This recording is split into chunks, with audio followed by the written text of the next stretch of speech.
Bienvenue à ce colloque Enfants et justice, qui est le second colloque que nous organisons, l'association Champs de justice, puisqu'en 2018, nous avions organisé un premier colloque au Parlement de Bretagne, Femmes et justice. Celui-ci est organisé avec le CNAES en co-organisation et comme on vous l'a rappelé tout à l'heure, c'est le troisième report, la quatrième fois qu'effectivement, il a été cadré une première fois, il y a maintenant, c'était en 2019.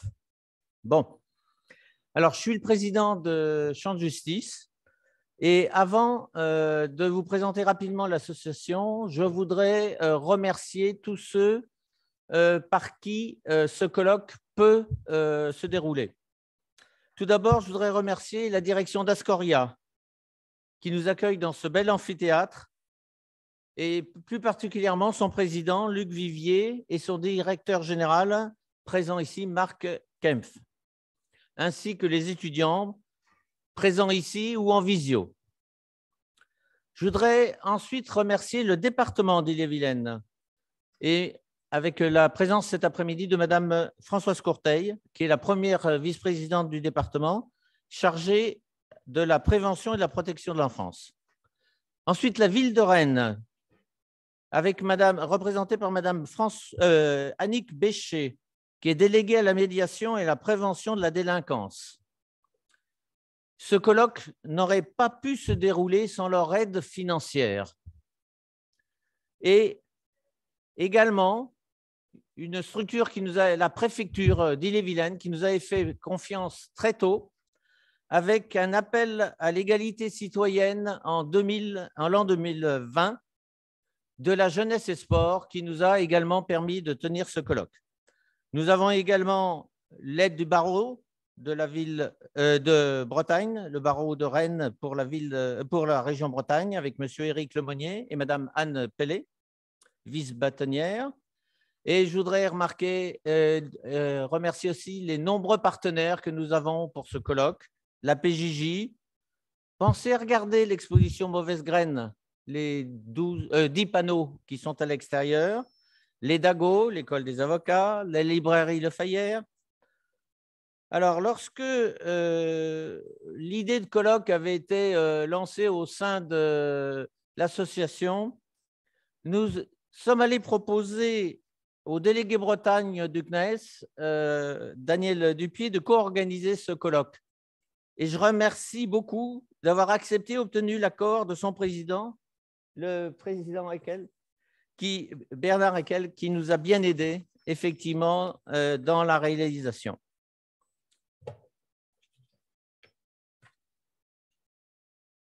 Alors, Champs de justice est une association de citoyens.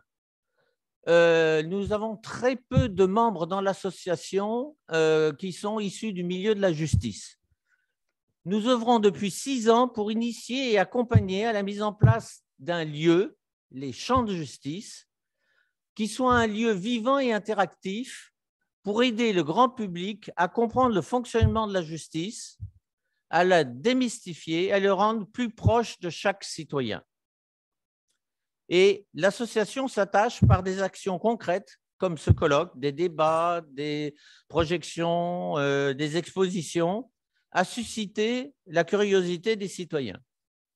Je vous signale ainsi, la semaine prochaine, le 9 mars, nous organisons une soirée débat avec Madame Véronique Sousset, qui est la directrice de l'établissement pénitentiaire pour femmes de Rennes. L'exposition des 40 ans de l'abolition de la peine de mort que nous avions inaugurée avec Madame la maire, le député et sénateur, sera à nouveau présente dans la salle des pas perdus au mois de mai, la salle des pas perdus du Parlement.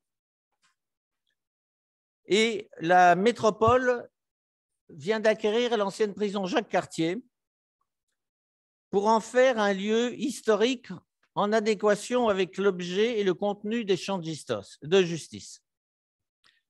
L'association Champ de Justice est invitée par Rennes Métropole à s'y impliquer dans le processus de réflexion, de création et de mise en œuvre de son contenu.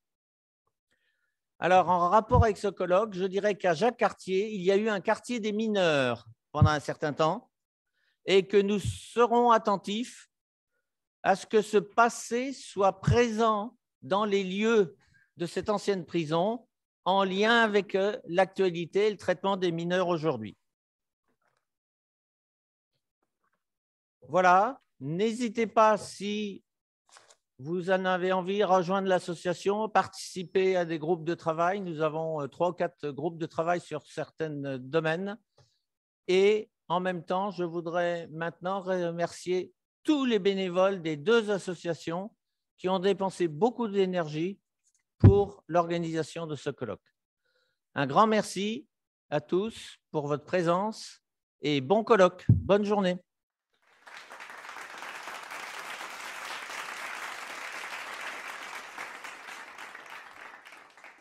Bonjour à toutes et bonjour à tous. Je voudrais d'emblée dire merci à l'association Champ de Justice et à la délégation de la région Bretagne du CNAES pour leur immense engagement dans la préparation de ce colloque national qui effectivement a persévéré dans la décision de l'organiser. Bonjour à tous nos intervenants et intervenantes, ils sont là en partie, et à tous les participants, participantes, que ce soit ici en présentiel ou au-delà de ces murs en distanciel. Nous sommes accueillis donc aujourd'hui, et le président de Champ de Justice vient de le dire, par Ascoria, campus des solidarités, avec ses 5 sites de formation sur les 4 départements bretons. Et je salue l'association qui le porte, sa direction, le directeur général est là, les formateurs et les étudiants. Merci vraiment de nous offrir cet espace d'infrastructure et de moyens pour réaliser ce colloque. Les 9 délégations régionales du CNAES au niveau de notre pays ont toutes établi des relations partenariales avec des centres de formation de leur région. Ce sont vraiment des lieux de transmission où elles consacrent, comme ici, dans ces lieux, une part importante de leur activité pour en fait exposer, transmettre aux étudiants les points forts de l'histoire, de l'action sociale et des professions éducatives et sociales. Toutes les ressources du CNAES sont mobilisées, que ce soit par les travaux scientifiques des historiens qui travaillent avec nous, des archives écrites, des archives audiovisuelles, et en tout premier lieu, l'expérience pluriprofessionnelle des bénévoles intervenants du CNAES. Je voudrais aussi saluer les associations et toutes les structures de protection de l'enfance, leurs salariés, leurs agents, inventifs en cette période difficile, leurs bénévoles, leur capacité à être encore plus créatifs dans le contexte sociétal et politique actuel me paraît primordial. Face aussi au bouleversement qu'une guerre au cœur de l'Europe est en train de générer. Je ne dirai qu'un mot à ce sujet. Nous sommes nombreux sur la planète à avoir mal à l'Ukraine et c'est essentiel. Protéger les enfants là-bas demande beaucoup de courage physiquement, éthiquement, politiquement. Et enfin, dire un mot aussi sur l'accueil des jeunes volontaires en service civique au CNAES. Depuis plusieurs années, ce sont des parcours humains, gagnant-gagnant en les accompagnant dans leur mission au sein des délégations. Ici, en Bretagne, il s'agit actuellement de Jade et de Gaëlle, elles sont là. Elles ont abordé leur mission avec enthousiasme, sont devenues des ambassadrices très compétentes et sont présentes à la technique. Je voudrais aussi, et il l'a fait, vous l'avez fait, Monsieur le Président, important en début de ce colloque d'établir un lien avec l'exposition Mauvaise Graine du Centre d'exposition historique Enfants en justice de l'ENPJJ de Savigny-sur-Orge, dans l'Essonne, Peut-être que vous avez déjà pu ou eu l'occasion d'aller la voir. Elle est ouverte jusqu'à ce jeudi. Elle a été conçue avec des membres du conseil d'administration, notamment avec des membres du conseil d'administration du CNAES, Véronique Blanchard, historienne, responsable du centre d'exposition, Mathias Gardet, historien et chercheur à Paris 8 et au campus Condorcet à Paris. Elle présente 2 siècles d'histoire de la justice des enfants et montre à quel point le contexte dans lequel vivent les enfants peut modifier le regard que l'on pose sur eux et les modalités de prise en charge. Le colloque Enfants et Justice est piloté par 2 associations dont les projets associatifs sont différents, mais complémentaires et desquels a émergé un objectif commun, réunir en colloque un ensemble de participants d'horizons différents autour d'un questionnement partagé. Champs de Justice, vous venez de le rappeler, a pour objectif principal d'aider le grand public à comprendre le fonctionnement de la justice, à le démystifier, à le rendre plus proche de chaque citoyenne et citoyen. Le CNAES a pour objectif principal de préserver et de transmettre le patrimoine d'expériences nombreuses mises en œuvre par les acteurs professionnels et les associations, les établissements, les organismes qui ont œuvré au bénéfice des personnes en difficulté, des personnes en situation d'handicap physique et ou psychique. Un patrimoine représente des références communes de notre société, une identité partagée par tous. Quel qu'il soit, littéraire, musical, architectural, il vit dans notre temps. C'est un lien entre notre passé, notre présent et notre avenir.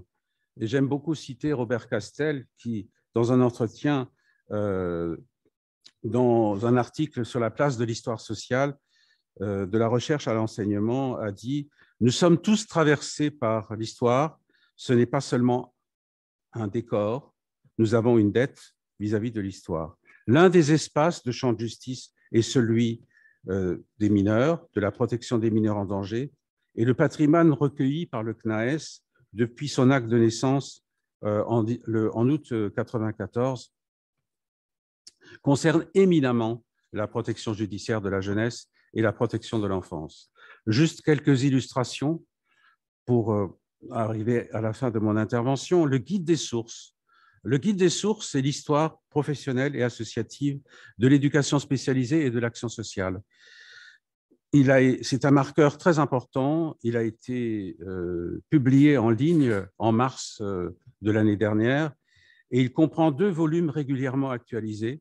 Le premier recense 247 fonds d'archives, d'associations et de personnalités. Et dans le volume 2, on trouve un guide des témoignages écrits et oraux de 455 acteurs de l'éducation spécialisée et de l'action sociale.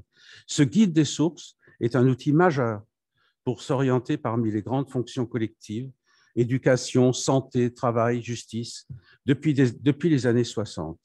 Il contribue à la visibilité d'un univers de pratique et d'un pan indispensable de la solidarité nationale.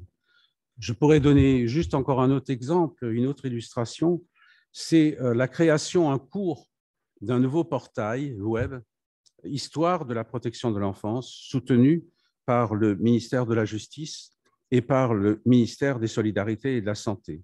C'est un projet ambitieux qu'on a commencé à mettre en chantier, mobilisateur, qui s'appuie sur l'expérience du portail Enfants en justice, que je vous propose vraiment d'aller voir. Il a été conçu en 2008. Il est issu de l'expérience d'accueil du public au centre d'exposition dont j'ai parlé tout à l'heure. Et il est devenu vraiment, pour beaucoup de chercheurs, pour beaucoup d'étudiants, un référentiel de connaissances souvent consulté et un outil numérique efficient pour réfléchir sur l'action éducative, sur l'action sociale. Il y aurait bien sûr d'autres expériences, mais le temps imparti va bientôt s'écouler, ou il l'est déjà. Je termine donc cette introduction au colloque par ces quelques illustrations. Il y en a d'autres, bien sûr. En fait, pour juste pointer fortement le rôle de passeur d'histoire, comme j'aime dire, du conservatoire, dans la réflexion sur les politiques publiques de notre secteur, de renforcement de l'esprit critique dans l'exercice des métiers et les pratiques professionnelles sans cesse en évolution et nos engagements citoyens. Je vous remercie pour votre attention.